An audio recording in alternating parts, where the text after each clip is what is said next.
apabila orang itu sedang melaksanakan sholat. Orang ini sedang di tengah sholatnya, lalu tiba-tiba dikumandangkan iqamat. Antum pernah mengalami kan? Kita sedang di tengah sholat apa?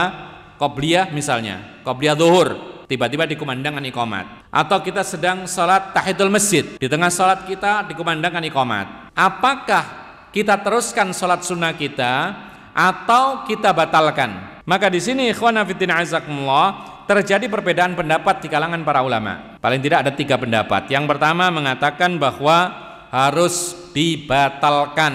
Ini pendapat yang pertama. Dan itu termasuk mazhab Syafi'i. Dibatalkan sholatnya meskipun di awal sholat atau di akhir sholatnya, sholat sunnah. Karena sholat fardu yang sedang dimulai, dikumandangkan iqamatnya itu lebih penting. Dan karena sholat fardu itulah tujuan kita ke masjid, maka yang lain harus dikalahkan. Bahkan meskipun seorang itu sedang dalam keadaan tasyahud menjelang salam, maka konsekuensinya mereka berdalil dengan zahirnya hadis ini, batalkan sholatnya. Karena Rasulullah SAW mengatakan, la sholata, tidak ada sholat, berarti batal sholatnya. Kemudian ikhwanna fiddin azakumullah, ada pendapat yang kedua mengatakan bahwasanya tidak dibatalkan, tapi dilanjutkan secara ringkas. Apa artinya? Ketika seorang sedang sholat sunnah, tiba-tiba dikumandangkan iqamat, maka lanjutkan sholat tapi diringkas. Maunya memperpanjang, dipendekkan. Kenapa demikian?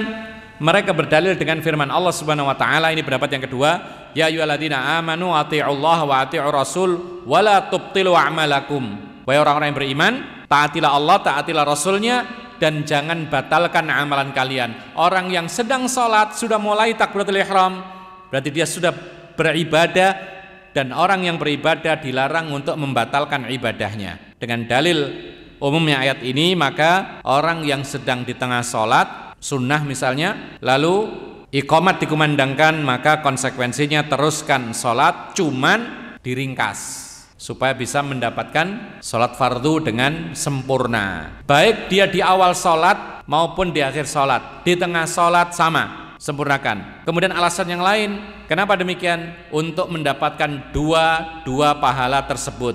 Sholat sunnah dapat pahala, sholat fardu pun juga tetap dapat pahala. Tetapi ikhwanna fiddin azakumullah, ada pendapat yang ketiga, itu lebih rinci, dan ini termasuk menggabungkan berbagai dalil, baik dalil tentang larangan sholat sunnah ketika iqamat dikumandangkan, atau dalil-dalil yang lain yang menyuruh untuk melanjutkan sholat. Dan ini adalah pendapatnya Fadilatul Syekh Muhammad bin Shalih Al-Utsaimin. Beliau mengatakan ketika ditanya orang yang sedang di tengah sholat lalu dikumandangkan iqamat, apa yang dilakukan? Tadi sudah ada 2 pendapat.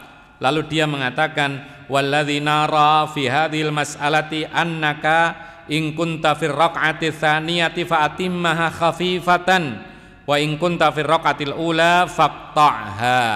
Kata beliau, pendapat yang kami ambil atau yang kami kuatkan dalam masalah ini adalah perlu dirinci. Apabila engkau berada di rakaat yang kedua, berarti sudah mendapat 1 rakaat, maka selesaikanlah sholatmu dengan ringkas.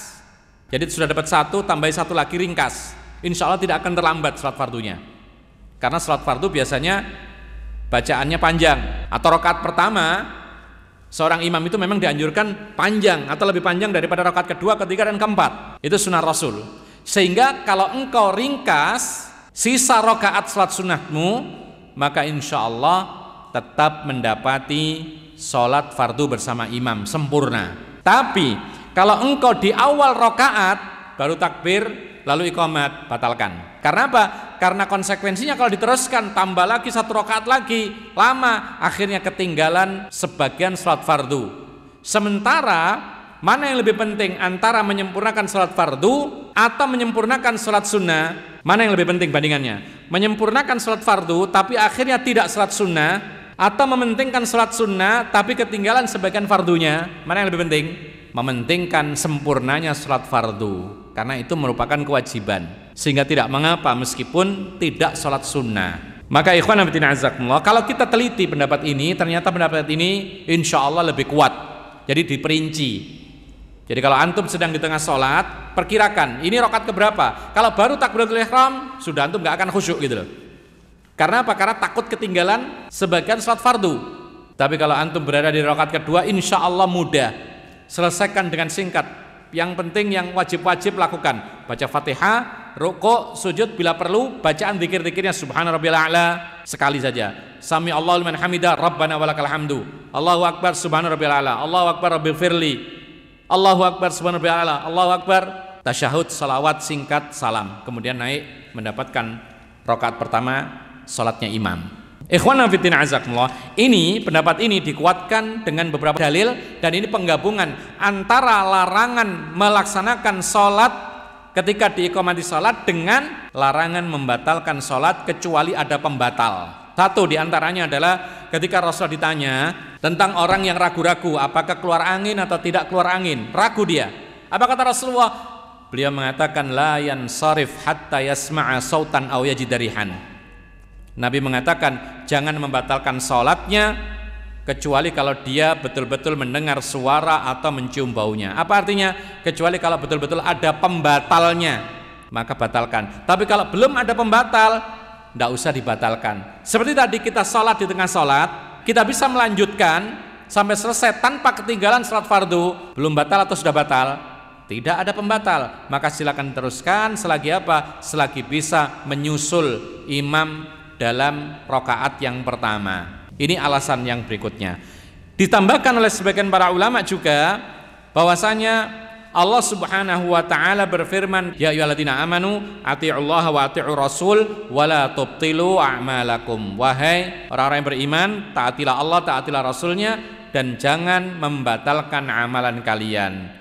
Jadi intinya adalah ini penggabungan antara perintah membatalkan sholat ketika sholat fardu dikumandangkan iqamatnya dengan dalil perintah untuk menyempurnakan ibadah dan dilarang memutus. Ini kalau bisa dikompromikan, itu lebih utama daripada kita mengambil salah satunya kemudian yang lain dibuang. Kalau kita kumpulkan semuanya, maka dua-duanya kita bisa amalkan, sehingga sholat sunnahnya dapat, sholat fardunya pun juga dapat. Tapi kalau seandainya sekiranya kita menyempurnakan sholat tersebut tidak bisa khusyuk karena mungkin kita berada di rakaat yang pertama sehingga takut khawatir sholat fardunya ketinggalan, maka batalkan, tidak ada masalah.